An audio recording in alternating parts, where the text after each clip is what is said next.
Tuyệt vời. Toàn thế giới này toàn là người muốn ăn xúc xích hết. Đây. Wow. Một quả ăn một. Mua trên siêu thị. Thế lâu mẹ. Bố ơi. Wow. Xong nhiều thế đấy. Mình sẽ đổ phô mai vào đây. Phô mai mà. Đấy, chấm đó. Sao chấm này vậy? Nó cũng thèm phết đó nhỉ. Hả? Mình tập chặt cho mình ôm. Bắt đầu.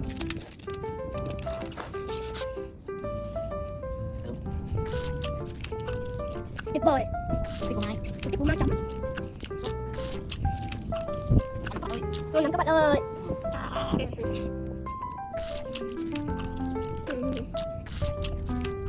Các bạn coi này, ăn xong thì mẹ lại có video tiếp. Quay cái đôi dép của mẹ kìa. Quay cái đôi dép ấy. Ăn ngon rồi. Đúng rồi. Còn đâu bán?